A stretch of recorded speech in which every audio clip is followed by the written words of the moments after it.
I don't know that it's reality, but it feels like I have a great weight upon me tonight in this matter of a call to holiness, and a sense of fear that I cannot discharge the responsibility that is given to me because of the weightiness of it.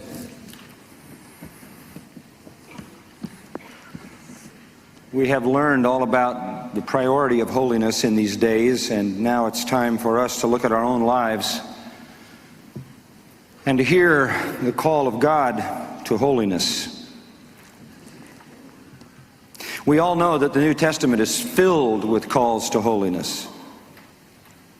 We are familiar with the command to abstain from fleshly lust, to mortify the deeds of the body, to make no provision for the flesh, to love not the world, to flee immorality, to put off the old man and put on the new, to think on what is true and honorable and right and pure, to let the word of Christ dwell in us richly, to wear the breastplate of righteousness, to buffet our body, to bring it into subjection, to present our bodies a living sacrifice as holy, acceptable unto God. We're familiar with the call of the Apostle Paul to cleanse yourselves from all filthiness of the flesh, perfecting holiness in the fear of God. The call to walk in the Spirit and you won't fulfill fleshly lusts, or to lay aside all evil, all malice, and as babes desire the pure milk of the word that you may grow thereby. We're familiar with all of that. We all know that. And maybe that call of all calls, where the Apostle Peter writes, taken from the book of Leviticus, "You shall be holy, for I am holy. Be holy like the Holy One who called you in all your behavior," Peter wrote. We're familiar with that. We believe it. We know it. The church, for the most part, knows it, but seems to be losing the battle. People come to me so often, if I can be personal for a moment, and say, "We're praying for you." A lady stopped me out in the hallway and said, "Praying for you. We're praying that you don't fall into some sin, as so many have and disappointed us so greatly." And people will ask me, how do you live your life to prevent that? To whom are you accountable? I'm so often asked. Do you have an accountability group? Let me tell you something. I have a group of elders that surround me. Among those elders and pastors are some very precious friends who spend a lot of time with me day in and day out, and they are exposed to everything there is to see about me and know about me. And I'm a fairly transparent person, and they're there, and I want them to tell me whenever I've overstepped a line that would bring dishonor to the Lord. Even tighter than that, I have 4 children that love Christ and walk with Christ. And 3 of them are married, the 3 older ones, and my youngest daughter's not yet married. The 3 oldest ones and their spouses have these immense and probably unrealistic expectations of me. My son, who lives in Chicago, called me a few months ago, and he said, "Dad, I've just been thinking about you and praying about you, and I called to tell you don't mess up." This is my son. This is what I told him.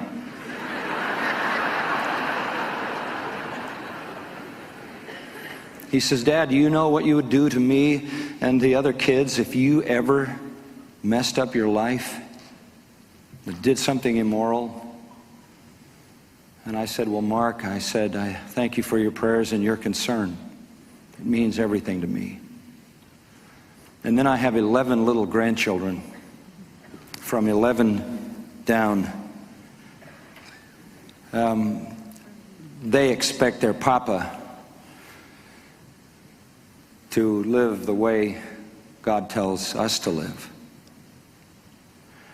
And I look into their little faces, and I read them Bible stories, and I pray with them as Patricia and I gather with them so often around our kitchen table and look into their shining faces. And I'll tell you something, I couldn't find it in me to do anything that would destroy their trust in Christ.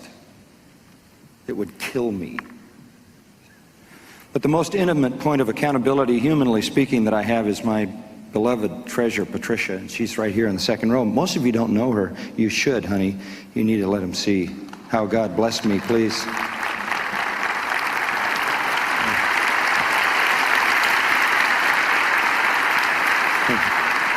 Now, this lady expects me to live everything I preach all the time. It's really ridiculous, actually.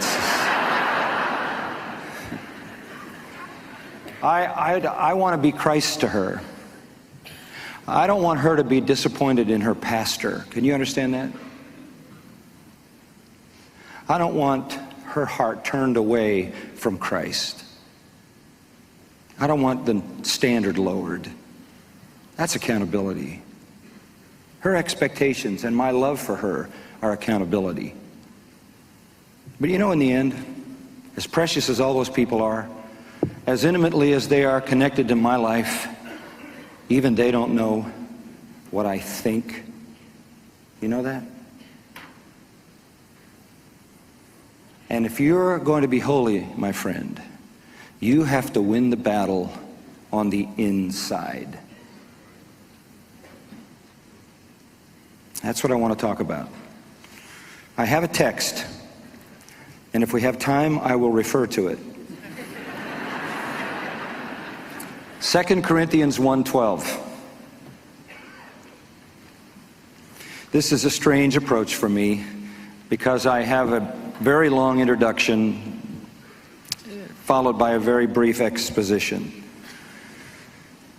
2 Corinthians 1:12. I will start you there and leave you there and come back a little later.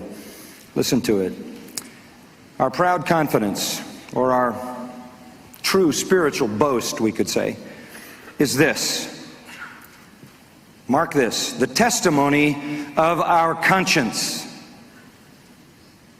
that in holiness and godly sincerity, not in fleshly wisdom, but in the grace of God, we have conducted ourselves in the world and especially toward you. And he introduces to us the word conscience. And it's what I want to talk about. I want to talk about winning the battle for holiness on the inside. And if you don't win it there, you will lose it on the outside.